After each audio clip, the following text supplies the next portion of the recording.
दोस्तों, सोचो अगर मोहब्बत को पत्थर में बदल दिया जाए।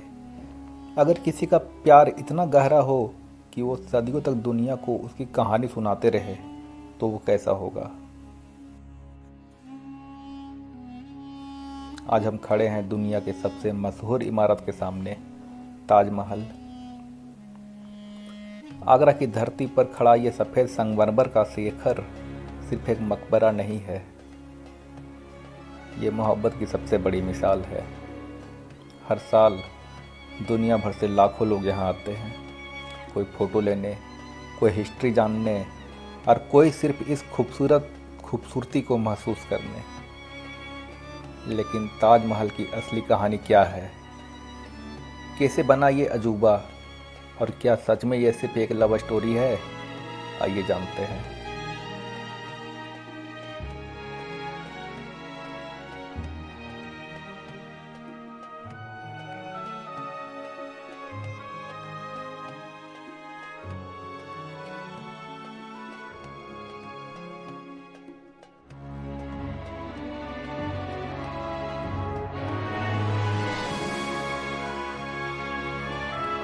आज के इस ब्लॉग में हम ताजमहल की पूरी कहानी जानेंगे, शुरू से लेके आज तक।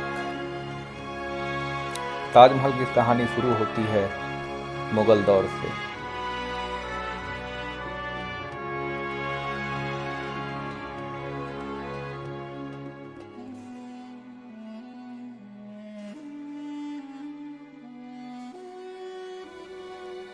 मुगल बादशाह शाहजहां, जो अपनी शान और शौकत और इमारतों के लिए मशहूर थे,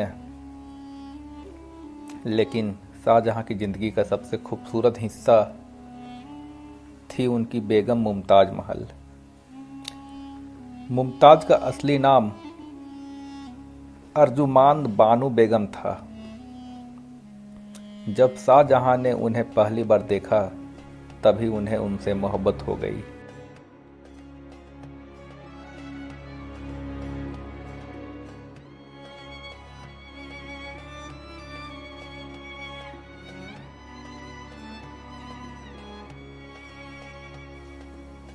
सोलह 1612 में दोनों की शादी हुई।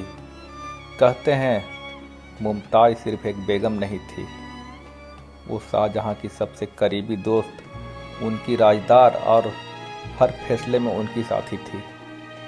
मुमताज़ हमेशा शाहजहां के साथ रहती थी।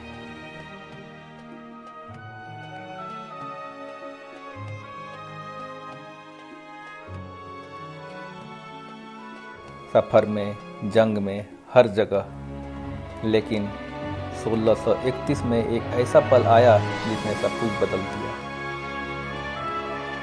1631 में मुमताज़ महल अपने 14 बच्चों को जन्म देते वक्त दुनिया से रुखसत हो गई। उस वक्त शाहजहां बिल्कुल टूट गए। कहते हैं कि उन्होंने कई दिन तक खाना नहीं खाया और ना ही किसी से बात की। उन्होंने फैसला किया कि वो अपनी बेगम की याद में एक ऐसी इमारत बनाएंगे जो दुनिया में कभी ना देखी गई हो। एक ऐसी इमारत जो उनकी मोहब्बत को हमेशा के लिए जिंदा रखे। और वहीं से शुरू हुआ ताजमहल का सफ़र। 1632 में ताजमहल का कंस्ट्रक्शन शुरू हुआ। लगभग 20,000 कारीगर और मजदूर इस प्रोजेक्ट में काम कर रहे थे।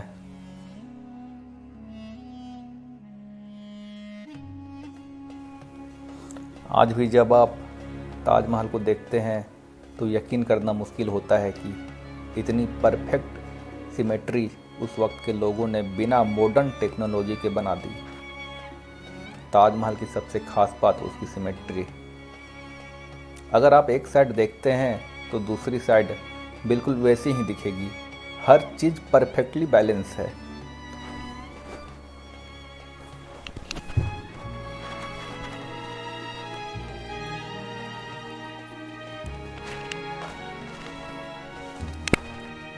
गेट से अंदर आते ही एक लंबा गार्डन है, जिसे चारबाग स्टाइल में बनाया गया है। बीच में पानी का रास्ता और रिफ्लेक्शन पुल है, जिसमें ताजमहल का रिफ्लेक्शन दिखता है।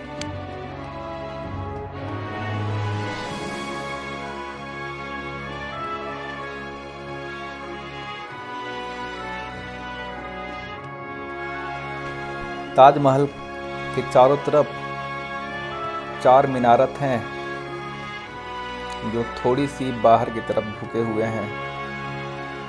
इसका रीज़न ये है कि अगर कभी अर्थक्वेक आए तो मीनारत में बिल्डिंग पर ना गिरे।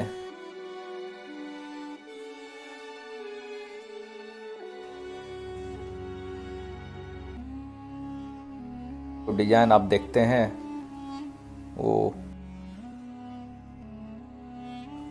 पिट्राडोरा आर्ट है, जिसमें कीमती पत्थरों को मार्बल में फिट किया गया है।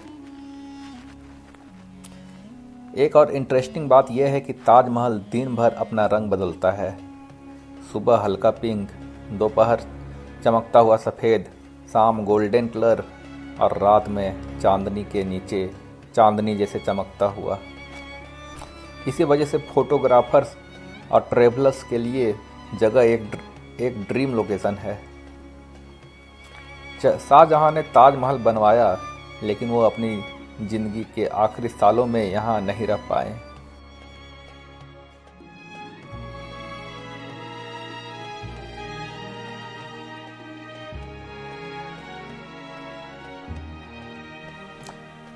उनके बातें औरंगजेब ने उन्हें आगरा फोर्ट में कैद कर दिया।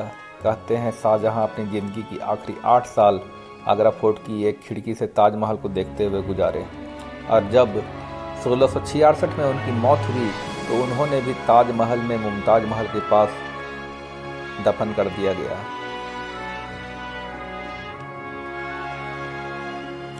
आज ताजमहल सिर्फ इंडिया का ही नहीं बल्कि पूरी दुनिया का ट्रेजर है। 1983 में यूनेस्को ने इसे वर्ल्ड हेरिटेज साइट डिक्लेयर किया और 2007 में ताजमहल को 7 वंडर्स ऑफ द वर्ल्ड में भी शामिल किया गया।